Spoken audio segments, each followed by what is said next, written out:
What's going on, family? It's after the show. I am Jay Claxton with my partner, my beautiful and intelligent partner. To my left, Dr. Cass Vaughn. What's going on? Nothing, life, another day. Right. Well, it's a lot going on. It's a lot going on. Met Gala was yesterday. Yep, Met Gala was yesterday. Not only was it Met Gala yesterday, but there were a lot of pregnancy announcements at the Met Gala. I didn't know pregnancy was in style anymore. Well, there are people who like to have kids. There are people who are in relationships who are younger than you and I, who that they want to have a family just like you have a family. So pregnancy is in style to those in that age range that want to start a family. I was just you checking. already have a family. So prayers go out to Jamie Foxx. Last week we reported that he had been ill. He had taken ill on the set of his new movie. And we were hopeful, and we still are hopeful, and we are very prayerful that he will recover. But what I will say is stress is real. Blood pressure is real. Dealing with life is real. And what I have noticed recently, especially going through the things that I've gone through, that people have to have compassion. And people have to, you can't, whereas though we can turn on and turn off our personalities, you can't turn on and turn off life. You can't turn on and turn off love and compassion and things that you are living through. You can't. And you have to be able to deal with it. Jamie is an incredible comedian, actor, singer, all around entertainer. So, prayers out to him, prayers out to his kids, prayers out to all of his loved ones and his friends for a speedy recovery. Yeah, I think, well, I know he's going to pull through. And I know, God doesn't make any mistakes. I was talking to somebody the other day. I was saying that, a lot of times when we get a win, or we get something that we really want to happen, we like, it was supposed to happen, and we celebrate and we thank God and we do all of that stuff. And then when something that doesn't go the way that we actually feel like it should go, a lot of times we tend to act like that wasn't supposed to happen. It's all part of God's divine plan. And a lot of times the struggle sometimes in the rough times are a learning lesson, and sometimes we continue to go through the same things until we actually get the lesson. So I know that Jamie's going to pull through. I know he is. God has him, and it's some kind of message that we're supposed to get. I want to piggyback on what you just said, because I completely believe that we go through things until we learn a lesson. I'm always baffled about why we go through the same things, or why we wait and to do things, when if we pay attention, and I'm a person that I pay attention to signs, I pay attention to people. I'm very, very alert when it comes to that. And it's all often frustrating to me that I feel like a lot of times we talk a lot and we preach a lot, but we don't practice what we preach. And we go in the same circles over and over again. We say we're going to do better at this. We say we're going to do better at that, but we continuously do the same thing. And I'm a creature who believes that when you do the same thing and get the same results, that's insanity. So I feel like everybody has a portion of insanity in them. I try to do different things. I try not to learn a lesson over and over again. And so to that point, it just baffles me how we preach, we talk, we advise, but we never listen to what we do. And we sit and we wonder why we're in the places that we are. And that is just something that has been really heavy on me the last few weeks, last few days. like, if we want to grow and change, how is it we can tell everybody else, we can give our opinion on how things should happen, but we never take that same advice? Okay. All right. What I really wanted to talk about some sports, but I feel like coming off of what we just came off of, we probably don't need to talk about sports, because at the end of the day, we're talking about real life and things that really matter. So we got a great guest coming up. Coming back. We have a lot to talk about. So just give us a second, and we got you right here on After the Show. Jay Claxton, Dr. Kaz Vaughn. Yep, coming up next, more after the show. We back right here after the show. Jay Claxton, Dr. Kaz Vaughn. We have an amazing guest talk about a lot of stuff. Relationships, things that have to do with relationships, how we can make these things work. Basically, a relationship coach, I like therapists better. I love being able to have a conversation, getting a different perspective. I remember sharing with you in a conversation about how in one of my grief therapist sessions, the intimacy part came up, and I was just shocked, at the fact that, people didn't understand that even going through grief, intimacy is something needed, and it's not sexual. It could be a touch, it could be a hold of a hand. And so I want us to talk more about that, because I want us to start off with what is the true meaning of intimacy, since everybody thinks that sex is it. Absolutely.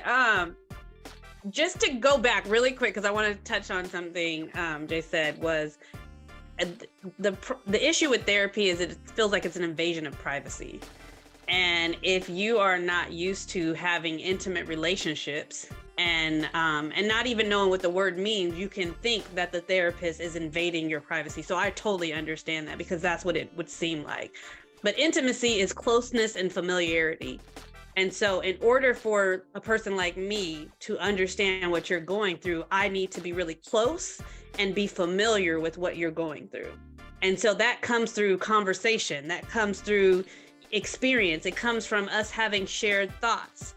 And usually what it is, the breakdown of intimacy is intimate interactions and intimate experiences that lead to intimate relationships. And so those intimate interactions could, I might do something and both of us, all three of us laugh, and we're like, oh my God, that was funny. And now we're like, when we see each other, when we finally meet in person, you're like, right? Because we shared an intimate interaction. Or an intimate experience where it could be nonverbal or verbal, where I could say something or whatever. So it's all about that and understanding that. And then how we encounter intimacy is through a sender and a receiver. So both people have to be functional, and sometimes the other person is not. So it's like, I don't want to know about your stuff. I don't want to become familiar with that. So that is the real definition of intimacy. And a lot of people will misplace that because of what society has taught us, because intimacy is basically being naked, but not necessarily like Adam and Eve, right? That was an intimate relationship with God in the beginning. And the moment that they did something bad, they put clothes on. And that's the same thing we as people do when we feel like we can't be close with person. We automatically put something on to cover us. So now you can't see my full nakedness. So now I don't really know what you look like inside, because I'm like closed off in things. I want to know, did you get this out of a book? Are you just regurgitating information or whatever? And there are therapists like that. And so I understand why the word has a negative connotation on it. For me to answer that question for you, it's the Holy Spirit. I put my full trust in God. So when I'm listening to you, when I'm hearing where you're coming from and what you're struggling with, and even just like, what can I connect to? Like, I have to now go back to a place. And I think the best therapists are the people that have been through stuff, that have actually encountered struggle and things where they actually can say, I can understand why you think that the way. I can understand, instead of saying, no, you know, whatever. It's like walking you through something. And for me, therapy is, even for myself, I have to hear a lot of people's stuff. So if I don't have somebody handling my vicarious traumas, and it's living through somebody else's, so it's not necessarily impacting me, I need to be able to unpack that. And the way I do that is like, it's kind of like how you throw all your stuff in a U-Haul instead of it being in boxes. Well, a therapist or someone like me is just helping you unpack this and say, okay, what boxes does this go to? Is this bedroom 1? Is this bedroom 2? Is this childhood parent? Is this father? Is this sister? You know, and unpacking it and then neatly putting it away. It's not dissolving it. It's then allowing you to then say, I know what that box is. I know if I go in that box, I'm going to need something with me to help me gain understanding. Like you said earlier, everything happens for a reason. And sometimes we don't necessarily seek him for that reason. We try to find reason within ourselves. And, you know, and the Bible says, like, seek him and get understanding, not through yourself, because you don't necessarily understand my movements and the way I'm placing things. So for me, the gift that I have is because I don't come from myself. I'm not withdrawing from self. I'm withdrawing from something deeper in me. And if I can't handle it, then I tell that person, because I think sometimes you have lack of capacity to do something, but yet you'll serve it up anyway. So you overpromise and underdeliver, and that's not something that will be beneficial to the both of us. I just wanted you to finish because I was really interested on, you know, your take on it, because I'm interested. I wanted to hear that. Like, I really give, you know, where I'm gonna tell you really what I'm feeling. You know, I'm not necessarily going to hide anything. I totally get it, because to me it's like us all going to the mall, but yet you take a different route. Right. And you may say this route is quicker, or this route, I like going this way, right? I'm not going to argue with you if we both get to the same place. Right. And sometimes I might ask you, well, what way did you take? Did you take 56th Street? What way did you take, just to understand why you think that way? But it's not necessarily to change your thought process. It's to gain an understanding. So now I can have that intimacy with you. Right. Now I can intimacy is not sameness. It's not something where we're supposed to be the same, like twinsies. That's not it. Right. It's a discovery. And I'm glad you said that, because I'm glad that you're allowing us to discover something that's within you, because it's something that you are wondering. Right. And that's what intimacy is about. So once I get that familiarity, now we have a bond. We have some type of shared connection that we now can move forward in. And it's like, oh, now because trust is built in small moments, tiny moments. It's not built in gigantic things. So it's in those moments where you're like, well, she understood me. She wasn't arguing with me. She wasn't trying to change my mind. She just was trying to understand where I'm coming from. And that really is what intimacy is about. Right. I mean, because a lot of times I just want to make sense of it. You know what I mean? I totally understand. Yeah, I just want to make sense. Sometimes I'm like, oh, I don't understand. Make it make sense to me, you know, and that's it. I don't have a problem with, you know, I can be one of the sheep. I don't have a problem. I just make it make sense to me. That's it. Oh, absolutely. Right. And I think this might be the next question, but it's how do we block intimacy? And it's because of judgment. It's immediately thinking something different than that other person. And then like, well, I don't think that way or whatever. And it's magnifying the differences instead of delighting in them. Like, wow, that's cool that you think that. Like, I never thought like that. Like, and allowing your delight to be in that. And we all know that's what relationships is about. Like, you may not brush the teeth the same way or eat the same way, you know, but it's like, instead of me magnifying that you're different when God created us all to be different, but yet inside is the same soul, right? Right. It's delighting in the difference in you. Right. And I think that in delighting in the difference in each other, you have to remember that you're not that person. That person's not you. And just because I don't subscribe to that subscription doesn't mean that my subscription is wrong. It means I read a different magazine, and we have to be open-minded in everything. Everybody doesn't think the same way. Everybody doesn't process the same way. That's the beauty of being an individual. And in being individuals, you have to be able to respect just that. I don't process. I thought I was going to process my grief differently, right? And I have not, I wish I could. I haven't, right?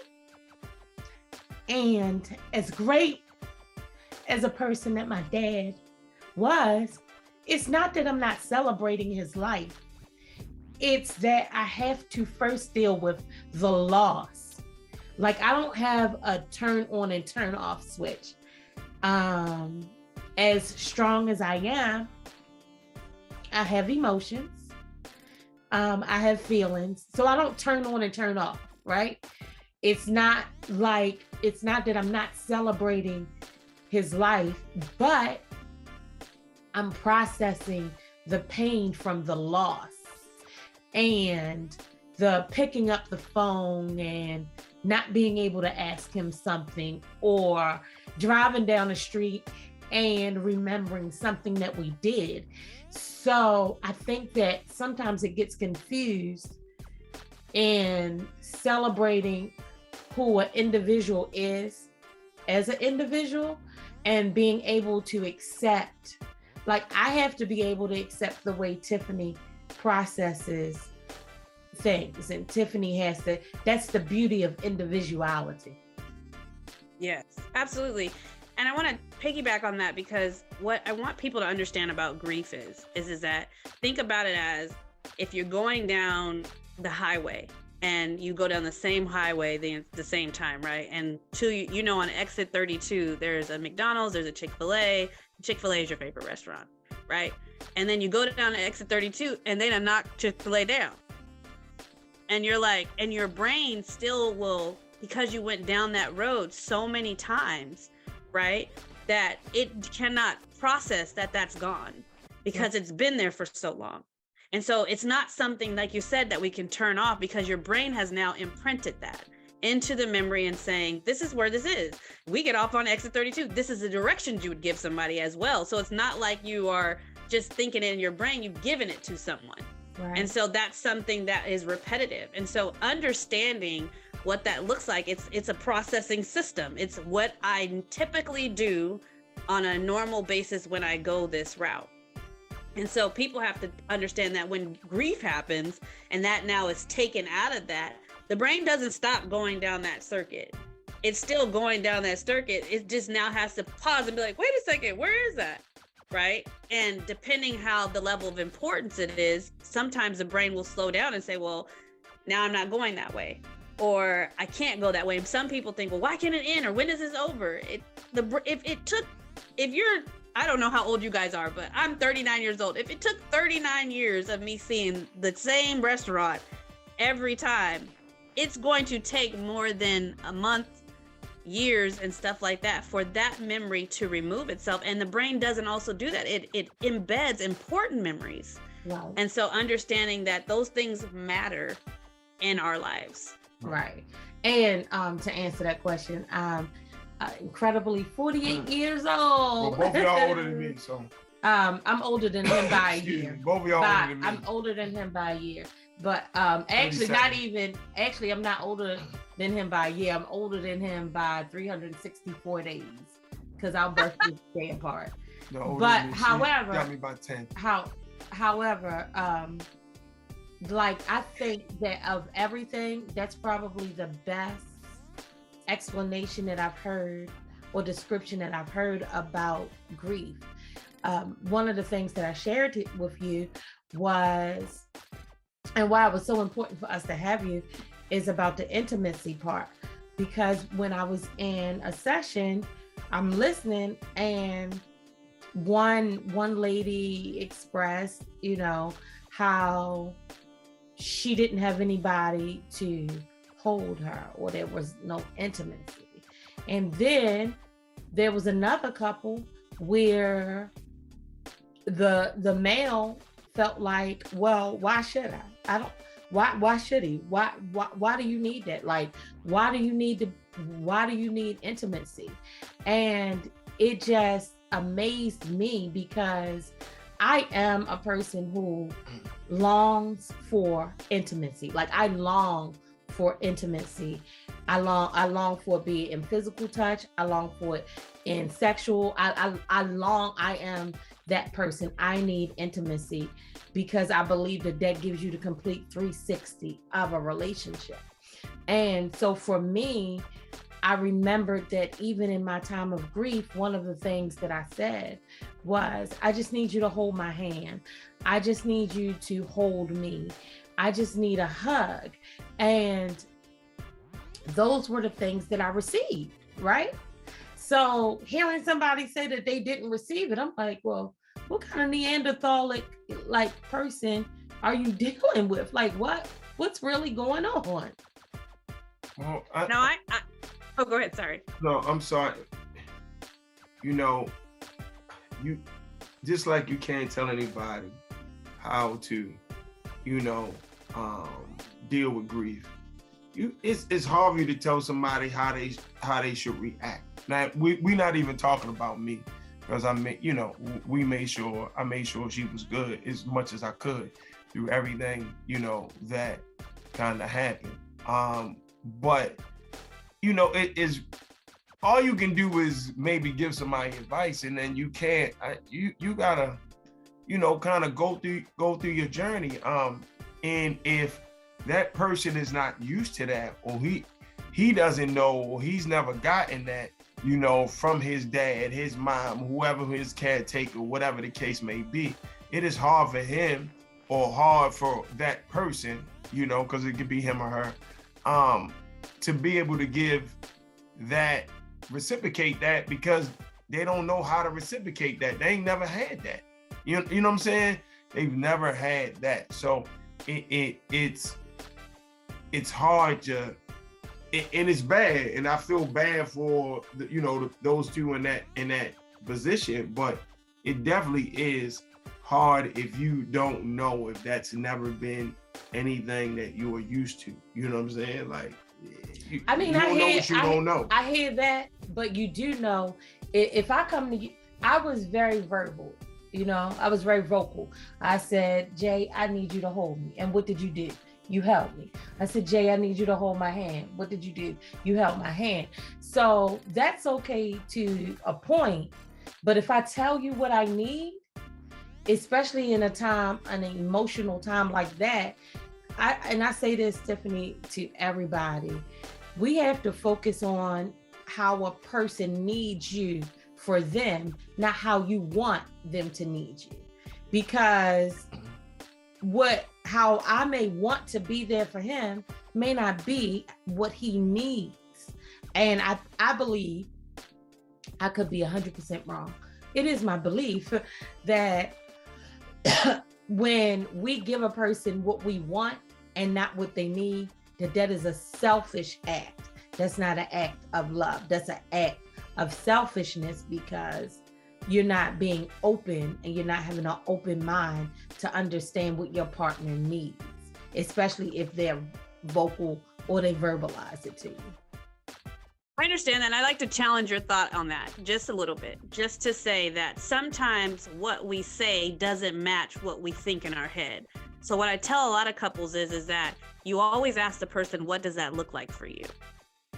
Because what happens is, and we spoke about this earlier, about how sometimes my yes can be no, my no can be yes. Somewhere throughout my relationship where men will go, are you hungry? No, I'm not hungry. They go get food. Let me have some. Well, you told me that you weren't hungry. So now I can't trust your word. And sometimes we don't really think about how precious our words are and what we say in that moment, right? And that can deter intimacy, because now I don't trust you. And so now it's something where I need to come hold me. Is it for 10 seconds? Is it for 50 seconds? Is it how long do I do something for you? Show me what that looks like, especially like Jay said, if I've never seen it before, if I've never gotten to experience it, I may need instruction. This may be something that we both have to walk through with a manual. And a lot of us do not like to read manuals. That's the one thing that we do not do.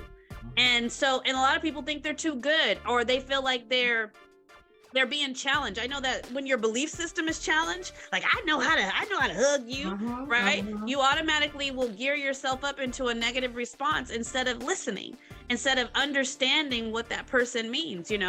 Intimacy can be short-lived because it's a lot of like, you have to reestablish intimacy, right? You have to take in a lot of sensory information. And it has to be, and you have to be able to hold a lot of sensitive information.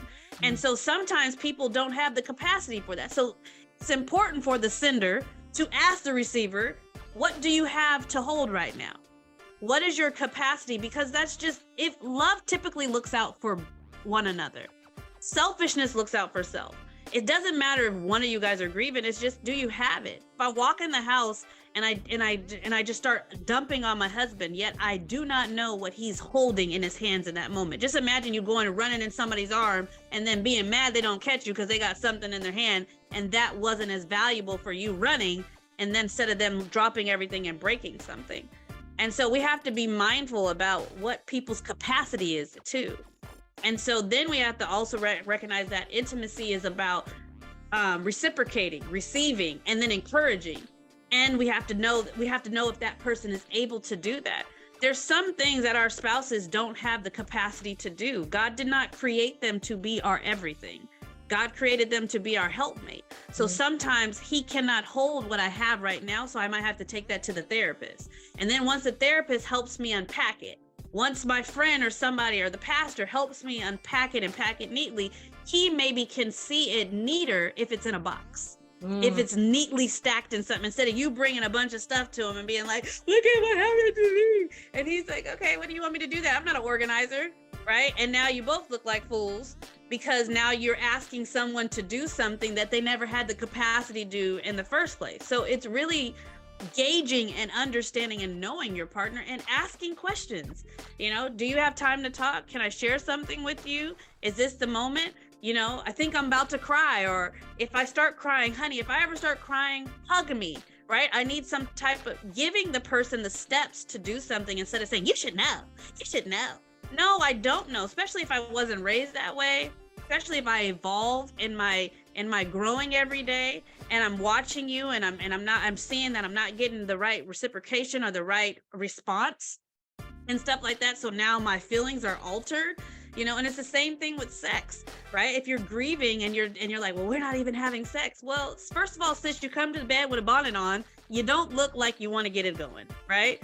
And is that appropriate for me to even ask you when you've lost something and I'm trying to gain something, right? And so it's just a conversation, and sometimes we don't even take the time just to have those small conversations about, hey, where are you at in this moment? Hey, I know I lost my dad, but where are you at? How are you feeling?